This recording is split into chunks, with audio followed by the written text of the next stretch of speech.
How long is this? Jesus Christ!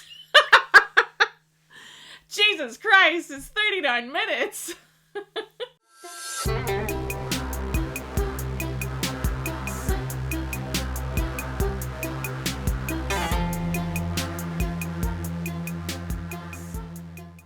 Hi folks, it's Leslie with Beloved Presence, and today I want to talk to you about, this has been a long time coming, basically the foundation of Beloved Presence, the origin story of vocation here that just happened recently. I honestly feel like this has been 45 years of uncovering to finally root and connect to what I feel is my purpose for being here and what that means for you. I've been on a Celtic reconnecting journey for a couple years. There is in Celtic culture a word called tor, and it is Irish for like prophecy, for wisdom, for generally speaking though, it means knowledge coming from the world, coming from spirit through the world. And the beautiful thing about Tor is that it isn't restricted to any one class or type of person or group of people. It's for everyone. Everyone in Celtic culture is believed to have connection to spirit, connection to land and the world. There's connections, so everyone is available to receive messages and wisdom directly from spirit expressing through the natural world. In Irish, it's fita futa, and it means deeply intermingled. It actually means in Irish woven and sewn, which means that spirit and the world of form, the dead and the living, are intimately connected, that they are woven and sewn together and can't ever be separated. So we have the ability to learn through everything, because everything everywhere all at once, everything, this is that, thou art that, everything is expressing through everything. I know that's very esoteric, but it's within the belief of the cultures that knowledge and wisdom was available through everything and could come in any way, through water, through flights of birds, through animals, through trees, through plants, through wind. Everything was communicating with us at all times, and messages are available everywhere. So I just found out from this creator on TikTok, something that I've never known before. There's an indigenous prophecy, because I just also found out that the word doesn't mean prophecy, it means something else. And I suspect it's probably like this, like Thor. It's messages from the world, vision, possibility is... But that's me projecting. I don't know for sure that that's what it means, but that's what I think it means based on my own experience in relationship with land and spirit. Anyways, there is a prophecy in a certain indigenous culture that there will come a time when the white children will reach out to indigenous knowledge keepers to be taught. That is 100% what is happening for me right now, that my reconnecting to my Celtic roots necessitates me reaching out to indigenous knowledge keepers, those who are willing to share, and the resources that are freely available that are shared, to learn how to root and be in honorable relationship with the earth. It is required as part of Celtic cultural connecting. It is required for us to be honorable Celtic descendants. We are required to learn from the land as first teacher, learn directly from the land, and learn from the peoples that have been here for thousands of years in honorable relationship with the land since the beginning. I know, it's just, oh my God, it's so shocking. Imagine. There's a book called Speaking with the Trees, Speaking for the Trees, To Speak for the Trees by Diana Beresford Kroger. It's very shiny. This is, if you've read Braiding Sweetgrass, this is the Celtic equivalent of Braiding Sweetgrass. I'm not even shitting you. They sit together on my bookshelf because they're literally like the holy books, the spirit books of guidance for those of us that are pagans and Wiccan, maybe not Wiccan because that's an actual religion, but pagans and witches. These are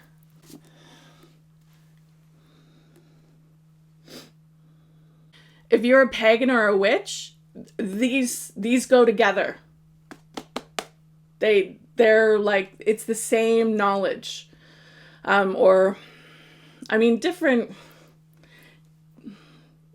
They're the same. I don't mean to lessen either of them for what they offer and what they bring, but it's the same message. So Diana Beresford Kroger, in the end of this book, she talks about going to see a psychic in Ireland. And I didn't realize this, but I mean, that is just natural. It's just what you did in Irish culture. It still carries through, but of course, the church was a little bit on it, right? Because God forbid you got your wisdom directly from the living fucking world.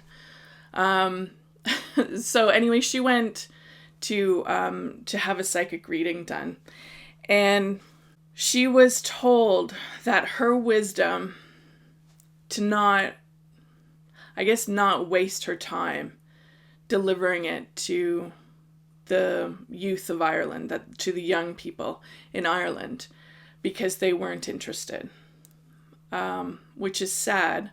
But she was told, and it was prophesized, that her wisdom, that this wisdom of rerouting and reconnecting to old, ancient Celtic wisdom, I'm going to cry, is growing on Turtle Island.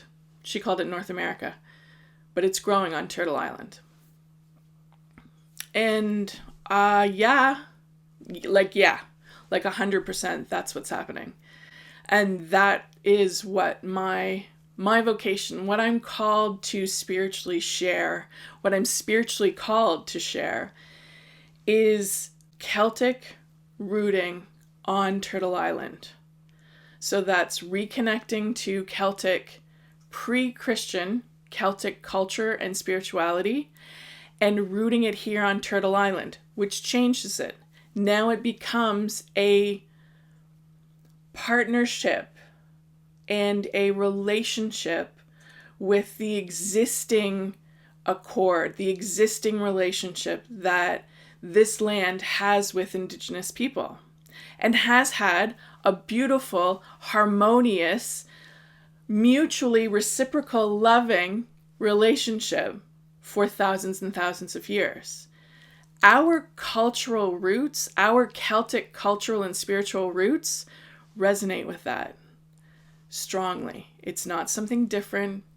It is the same, and we are required to come into relationship with that. If I had known that there was this prophecy in certain Indigenous nations, I would not have, you know what, things happen when they happen, but if I had known that there was an expectation that white children would be coming to learn from Indigenous knowledge keepers, I would not have waited so long to reach out, because I have started to reach out and I'm beginning conversations with Indigenous knowledge keepers. And so far, by and large, they have been welcoming and engaged in this conversation. I'm on a path of confusion. Like there's deep, deep clarity and connection myself about what I'm doing. I'm just confused about like, I'm a little scared about being rejected. I gotta be honest. But that's life. Like, that's life. Not everyone's gonna want me asking questions. Not everyone's gonna want to share with me. Not everyone's gonna trust that I'm coming with honor and respect and open-heartedness, and that's okay. Like, we can just ask, right? Just ask to be taught. So I didn't reach out. I've had the inclination and the desire and the guidance to learn from indigenous knowledge keepers for years, for probably 15 years. But I haven't done anything about it because I was afraid of being rejected. I was afraid of doing something wrong and offending someone or harming someone because of my own ignorance, which might still happen, unfortunately. I'm very nervous about that too. And I hope I'm okay, because that's gonna happen, right? Like, probably.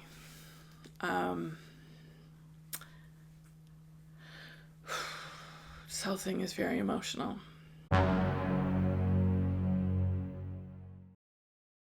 So I assumed that when I was ready, a teacher would come, and a teacher did when I was ready.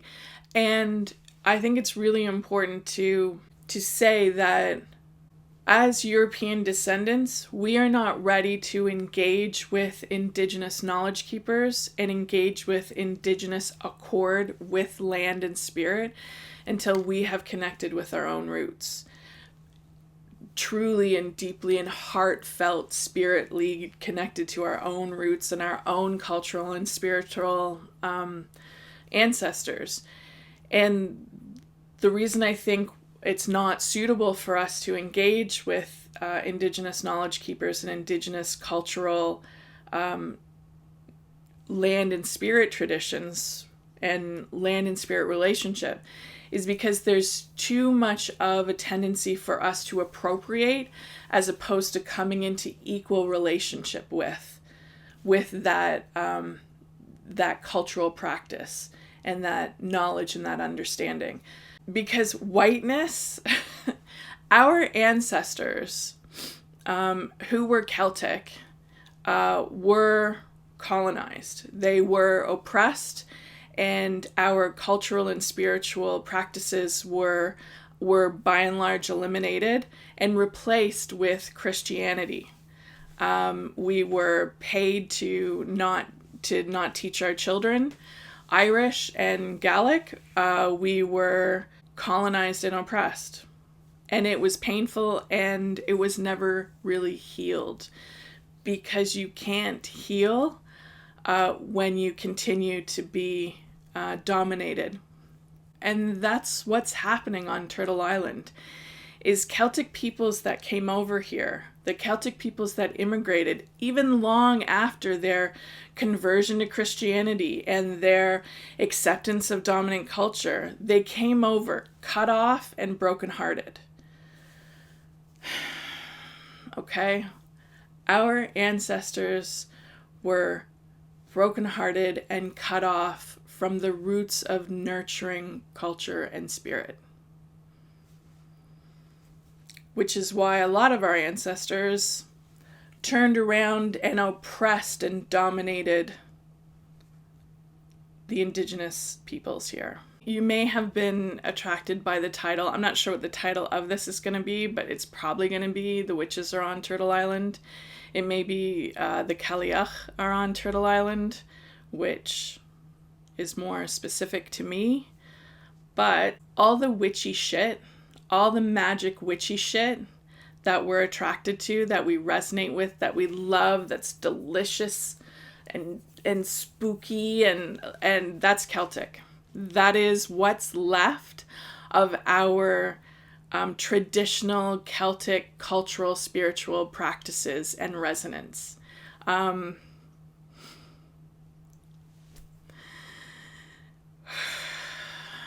And I denied it myself. When I was like 20, I played around with identifying as a witch. I don't resonate with Wicca. I'm not sorry. I don't resonate with Wicca. I saw on TikTok once or somewhere in the comments where someone said, all Wiccans are witches, not all witches are Wiccans. And that is accurate.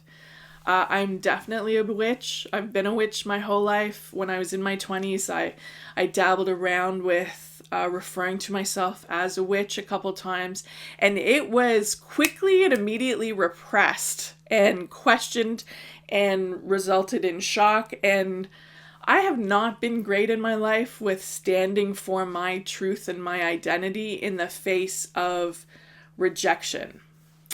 So I dropped that really fucking quick. Not a witch. Except that I've only been baptized once in my life, and I was baptized as a witch in the woods, at the Four Corners, in the elements, in a circle of light. So sometimes things happen, and they're gonna happen, whether you are in control or understand really what's happening at all. So I am coming to accept my identity as witch, and I prefer the term. I like witch. I do. I like witch. It's got a lot of baggage. I'm also not a fan of Aleister Crowley and his whole thing. A lot of that stuff doesn't sit with me. That's why I don't resonate with Wicca. No, I'm not going to yuck your young. You're Wiccan, cool, do you. It's not for me. I prefer the term Cailleach. Part of the reason I prefer the term Cailleach is because it's Gaelic and it's Irish, and it means witch, but it also means hag, an old woman, and it also is related to the land and is our ancestor. Cailleach is the symbol of, it's called the Veiled One, but it's a symbol of our earth goddess, ancestor, mother, witch, hag. Love it. Plus, Cailleach. Like, say that, and you start to feel around in that Gaelic, that happens. I love Gaelic. I do.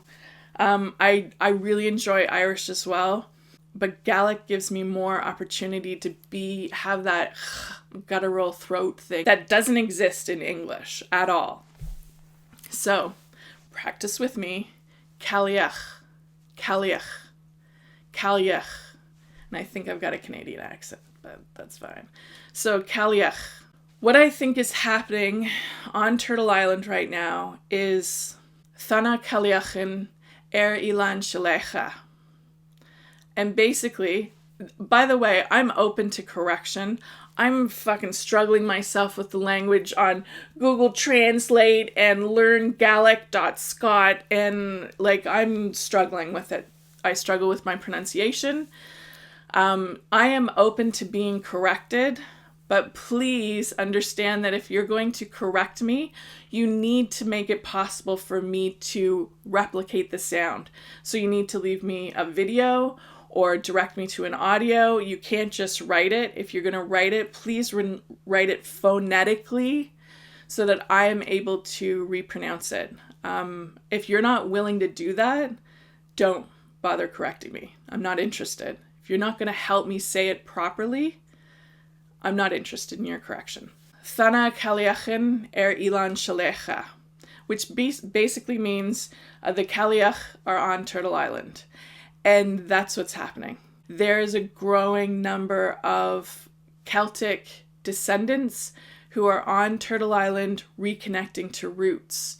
And they're reconnecting to the earth, and Cailleach is here. Cailleach is growing on on Turtle Island. The Cailleach are on Turtle Island, and as a result, we are coming into relationship with land as first teacher. We are Celtic descendants rooting pre-Christian Celtic culture and spirituality on Turtle Island, and two things are required. Okay, 2 things are required for that. The first is we are required to connect to ancestral roots and do ancestral healing. I have been actively working on ancestral healing for 2 years or more. There's a lot of different ways you can do it. I don't know. You can find your own way, whatever resonates with you. I have done an ancestry healing course with ICU, which is the online school that I've been learning transpersonal healing and coaching with for the last 2.5 years. Anyway, they had an ancestral healing course. It was fantastic. But that was also on top of like 2 years of spiritual, emotional healing work that had to do with family of origin. So I'll give you a couple directions that you can go to start on your ancestral healing journey. But reconnecting to your roots as a Celt is required on Turtle Island if you're a Wiccan or a pagan or some sort of Norse practicing, well, I guess it's pagan, but if any of those and you're a witch, these are 2 things that I think are mandatory. And one is ancestral root connection and healing. Connect to your original language. Connect to pre-Christian, pre-colonial, pre-capitalist culture and spirituality. Connect to those ancestor roots. Do a DNA test. Do a genogram. Look into Bowen family systems theory and do a genogram. I started my ancestral reconnecting journey doing the Bowen's family systems theory, doing a genogram, then doing an ancestral healing workshop, also doing Dumb Supper. Thanks, Bambi. Pew, pew, pew. Bambi's the one that directed me to Dumb Supper. That was the first time I did Dumb Supper, and that was really a door open to a whole other world, literally. But also introduced me to Warren. Warren is my particular ancestor connection. I guess she'd be my ancestor guardian. And I cannot say Warren is my ancestor without her saying we're all ancestors. And I try to normally refer to them as them because something happens on the other side, especially with ancestors. By the way, ancestors aren't like your grandparents or even your great-grandparents. Ancestors are literally, they feel like an amalgamation of ancient generations previous that are also connected to ancient generations still to come. That's what ancestors feel like to me. It is both the infinite past and the infinite future. They are massive, which is why Moran is always saying, you're connected to all ancestors. Everyone's your ancestor. Because, I mean, literally, that's true. Literally, that's true. So learn the stories and the language of your own indigeneity. There are a ton. I'm speaking to Celtic reconnecting in particular because that's what I know. I don't know anything else. Celtic Source is a great one. Gwillem is so gentle. I don't know if you'd like that. Anyway, Gwillem's great. I really enjoy his podcast. He has a very extensive online education system as well, so you can really deep dive into it, but you can also read the Mabinogi and the 4 cycles of Celtic myth through the Fenian cycle, the Ulster cycle, and there's 2 more that aren't coming to mind. Read the Celtic myths. Druids. I have a list of books that every book that I read that's about Celtic reconnecting, I have on my website, belovedpresence.ca, under Celtic Source. So check that out. I also upload a bunch of my audio because I am learning the language in a like not thorough way. I literally learn Gaelic and Irish based on things I want to say in the world, like Thana Caliachin Ilan Shalecha, which means the Calia are on Turtle Island. As far as I know, it means that.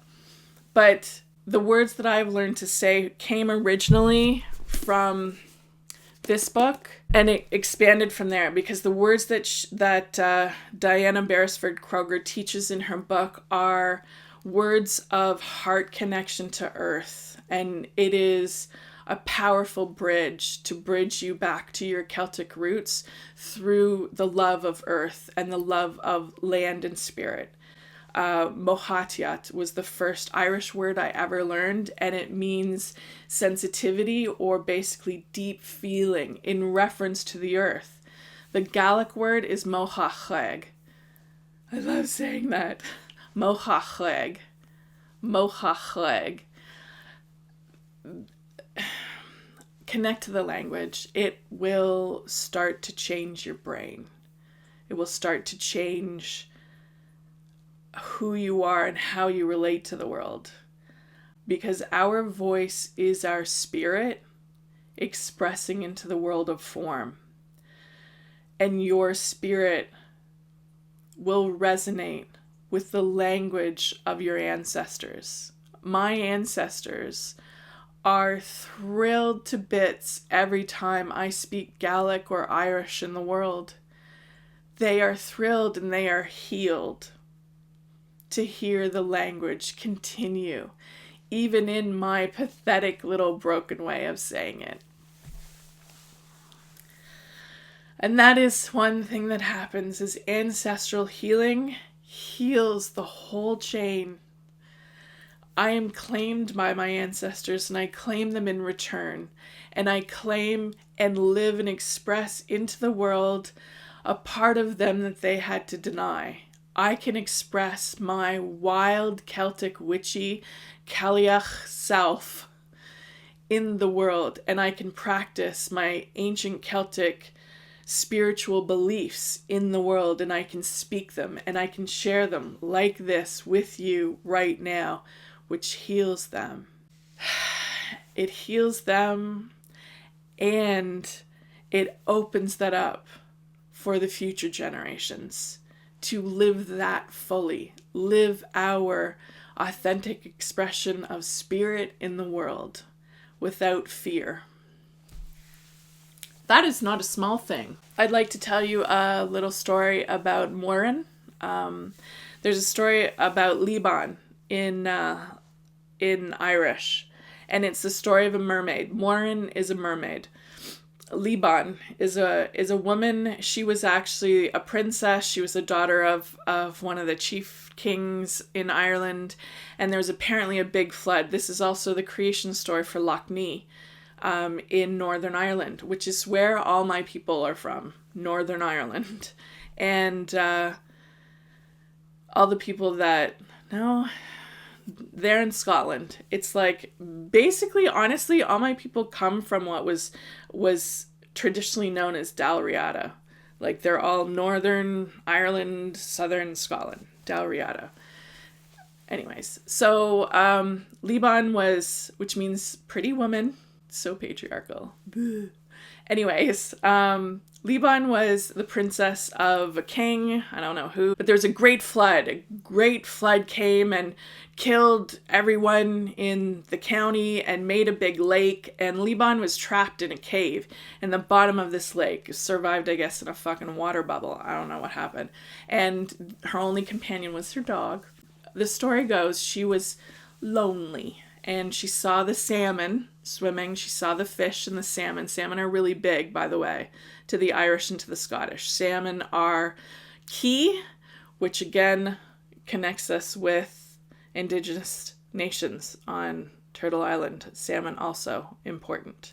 Anyway, so she watched the salmon, and she was so bored and lonely that she prayed. She prayed to the Tua Danann that she would be turned into a fish so that she would at least have companionship.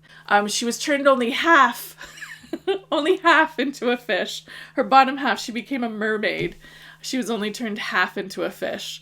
And she lived like a mermaid for 300 years, just in Loch Ness, all over the place, I guess in the ocean too. I'm not sure. Anyway, at some point, a monk came. Connell, I think it was Connell.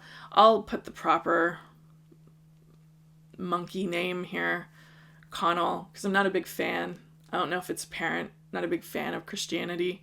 Don't want to yuck your yum, but it's a constant kind of friction to me. Saw Liban, this beautiful woman, and the story goes that he baptized her, and she accepted the Christian faith and was baptized and miraculously turned into a human woman and named Murin or Warren or Marin, or there's a lot of different versions of the name, but it basically means from the sea or white from the sea or fair from the sea. It means all kinds of things, but always from the sea. And so she was transformed into a woman and died. And the story is so, wonderful. Christianity took her away from her wildness from the earth and her ability to live in harmony with the water, and turned her back into her rightful self as a female, and then died. Sounds kind of sucky to me, to be honest, and is, to me, a example of how Christianity took previously powerful stories of connection with earth, land and spirit connection, specifically with powerful women being on their own and okay and in communication with their own divinity and living in harmony with the earth. And they encounter Christianity, and what's her fucking name? Pretty woman. Not smart woman, not independent sovereign woman, but pretty. And God forbid that the church sees a woman who doesn't have a man controlling her. She needed to be baptized and changed into a docile, controllable woman, renamed, because we have power over that which we can name. And then she died. And to me, the actual story is probably she was a chieftain in her own right, a leader, sovereign, wild, connected with the earth, and the church needed to control and dominate her, and they killed her.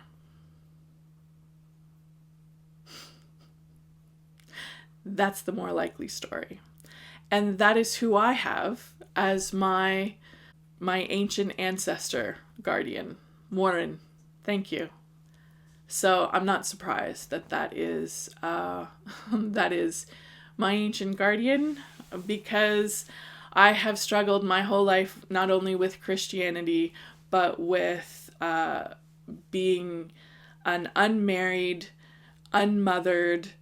I have a mother, obviously, but I do not have biological children of my own. I am unmarried, technically civil union now, but I have been independent and sovereign, and have struggled my whole life with society's inability to accept that as being suitable. There's always some fucking pushback about it.